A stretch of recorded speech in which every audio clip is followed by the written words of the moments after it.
Hey, Jillesa Anderson is joining us now from LDS Hospital. She is an exercise therapist, and we're talking about these little guys today. I know everybody, if your child went back to school today, if they're going on Wednesday or next week, you're packing this up, but are you packing it the right way? Is it going to start hurting your child's back? And it does happen. Tell us why.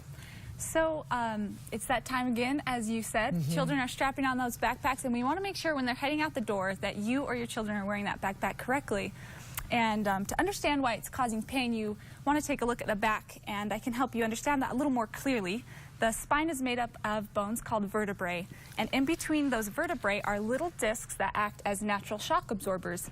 And when a backpack is placed incorrectly on the shoulders, or that is too heavy and worn, that weight can cause your body to start compensating, and your body is going to start compressing that spine unnaturally. You're going to have bending of the back, arching of the back, bending at the hips to compensate, and you're going to see those things associated with wearing that backpack incorrectly. Jillesa, often I notice my kids don't even wear it on their back, like it's on one shoulder or the other, and you're off kilter as you're walking. Yes, so you want to make sure that your backpack has padded shoulder straps, and you want to make sure to wear both of those straps. When you start wearing one, you're shifting that weight to one side of the body, and your body's going to start compensating. You're going to have muscle soreness and poor posture, especially as you are using just one strap.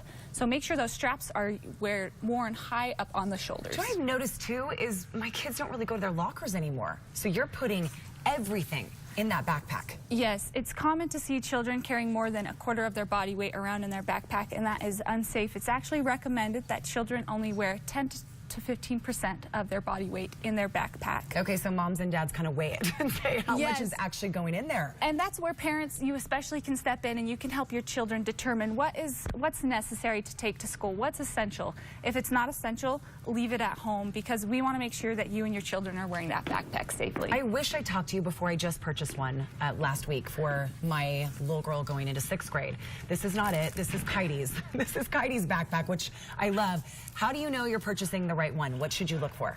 Okay, well, first of all, this one would not be ideal. It's very cute, not ideal. Why not? So we want to make sure that these shoulder straps are padded, and we want to find ideally a backpack with a padded back area. Oh. We also want to find a backpack that utilizes the shoulder and hip straps, so you're distributing that weight evenly throughout the body and taking less strain off of those sensitive neck and shoulder muscles. So you actually strap it around your waist, your hips, as well as the top of the backpack. Okay. And then also, you want to make sure that when you're loading your backpack, you're loading the heaviest things up close to your body, because that way you're going to be able to sit upright and maintain that proper position, that proper posture better while you're wearing that backpack, and easier while you have that backpack. So if they have that big binder or that big math or science book, that goes in first, because that's right by your back. Closest to the back, so you can maintain that posture and that upright position easier. Okay, then where does lunch go? Just right.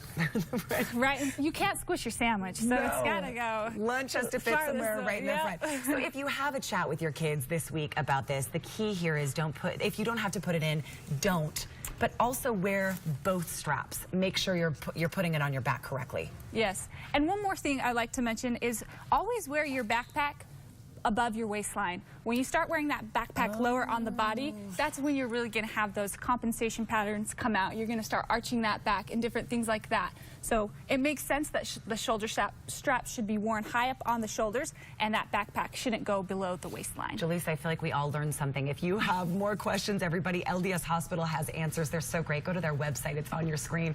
Also a phone number right there, 801-408-1100, and that's their web. We will link you from ours. Jillesa, thank you so much. And Kylie, back problems ahead. I know it's Justice League, but you might have to trade it around. Brian, what do you think? You don't have one of these at Looks home, pretty good. I'd like one, though. I know you would. How do you turn that down? Justice League. Yeah. And it don't hurt your back. Thank you.